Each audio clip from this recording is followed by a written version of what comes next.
Hey, what's up now? Thanks for staying tuned in to Facebook Live for the 8th annual Jermaine Moody Pre-Grammy Networking event. I'm so glad you're hanging in there with me. I have another talented person here, Futuristic Willis. Hey. Okay. Your first name? Ronnie. Ronnie Futuristic Willis, who was a choreographer for the late, great Michael Jackson. Well, a dancer for Michael Jackson. A dancer for Michael Jackson. Okay, so tell me a little bit about that. Dancing for Michael was my dream. You know, I visualized that since I was 12 years old. And by the time I was 28 years old, I was on stage with him. So that was a blessing. That's crazy. It's like, how do you get to that? Like, how do you segue your life to work with Michael Jackson? I don't know. My father told me when I was younger, at the age of 11 and 12, just to visualize. And when you visualize, he told me that not only visualize it, but to smell it, to feel it, to hear it. Hear the conversation. Yes, everything. Feel it. So did you kind of, were you afraid at all? No, I wasn't afraid. I was very nervous, but not afraid.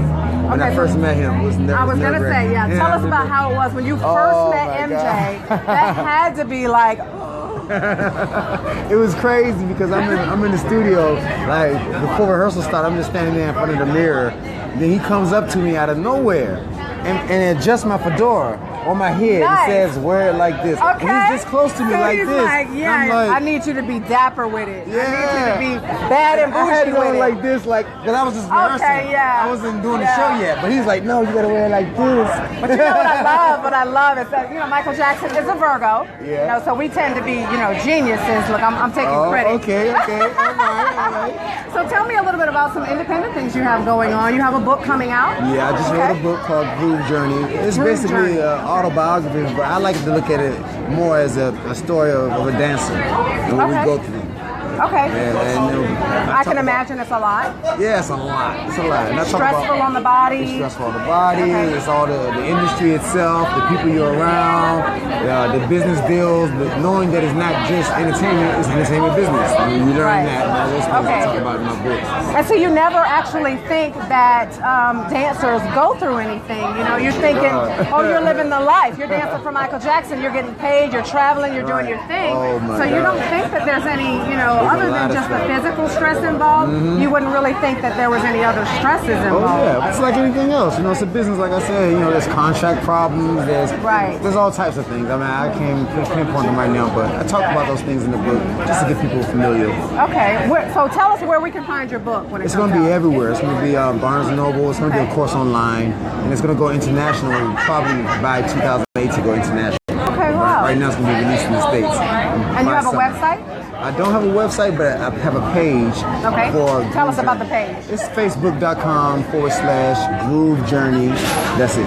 All right, so facebook.com, Groove Journey. You can go there. I'll give you a little bit of a break in between my interviews. You can go check him out and come back and check me out. Keep your eyes on me. We got more interviews coming up. I got one more question for you.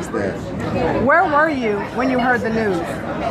About Michael Jackson? Yeah. Oh, that's another crazy story because I had friends that were working with him on This Is It. I worked with him before This Is It. Anyway, I was in LA and some friends of mine called me who were at the rehearsal that he was supposed to come to that day. And said, we think he's in the hospital and he might be passing.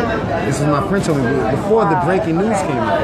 And I was so distraught by that. I was like, I didn't want to believe it. And I was like, I don't believe it. Right. No one wanted to believe it. You almost feel like, I know this is going to sound weird, but you almost put people like that in the mind of God. Yeah, like they want that can't die. Right. I know, right? And you're just like, are you serious? Like, I don't even remember where I was, but I remember I was broke down. I was broke down. And look, I was like, I wouldn't believe it when I was at home, like not paying the news, no information. I sit at home and I saw breaking news. As soon as I saw breaking news, I was like, I knew before they even said anything else. So that hurt my heart. Like you said, we all got to go. And he definitely shined while he was here. Yeah, he had a beautiful spirit, and he touched you, and you're touching others. So you're still carrying his message out through the world. And I would love, you got to check the book out so you can continue to learn things about the journey of a dancer. Okay, so Ronnie, thank you so much for the interview. I wish you luck with your book. I'm going to look it up myself.